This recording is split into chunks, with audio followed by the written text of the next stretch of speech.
Halo, saya Elizabeth Natalia dengan NIM 2031150009 akan menjelaskan mengenai mind mapping bisnis internasional yang diampu oleh dosen Prof. Roy Sembel dan Ibu Ganda Hutapea.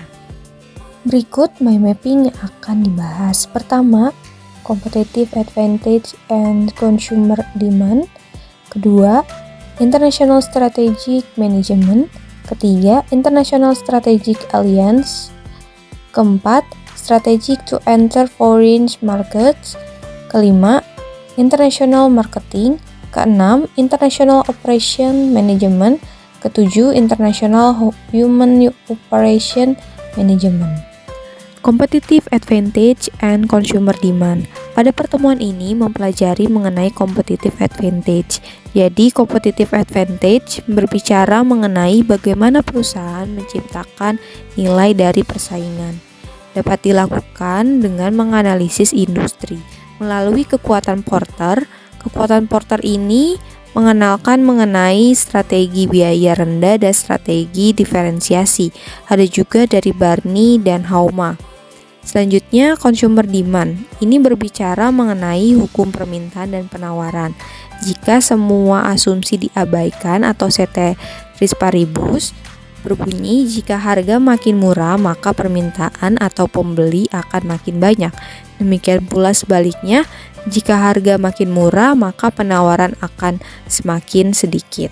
Selanjutnya, International Strategic Management. Nah, pada pertemuan ini kita mempelajari mengenai proses perencanaan manajemen yang komprehensif dan berkelanjutan yang bertujuan untuk merumuskan dan menerapkan strategi yang memungkinkan perusahaan bersaing secara efektif secara internasional, baik dalam keuangan, hubungan kerja, hukum, sosial, dan budaya.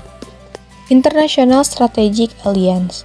Aliansi strategis sebagai pengaturan kerjasama antara dua atau lebih perusahaan, di mana strategi umum dikembangkan secara saling menguntungkan yang diadopsi oleh semua pihak.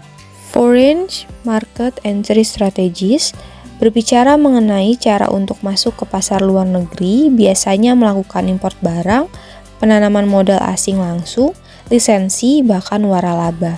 Contoh waralaba seperti McDonald dan lain-lain. Marketing strategik.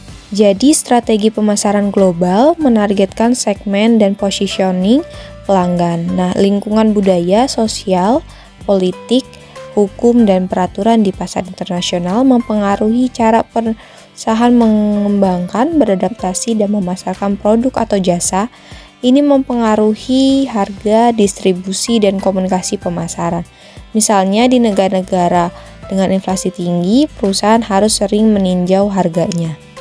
Selanjutnya, International Operation Management mengacu pada aktivitas terkait transformasi suatu perusahaan internasional. Jadi bagaimana sumber barang, lokasi, logistik, layanan, dan manajemen produksi dilakukan secara internasional. Terakhir, mengenai International Human Operation Strategic. Nah, ini mempelajari mengenai cara perekrutan, mengelola, dan mempertahankan sumber daya manusia di perusahaan dengan operasi global yang luas merupakan tantangan tersendiri bagi human operation. Baik, demikianlah hasil presentasi mind mapping saya. Kurang lebihnya mohon maaf. Terima kasih sudah menonton.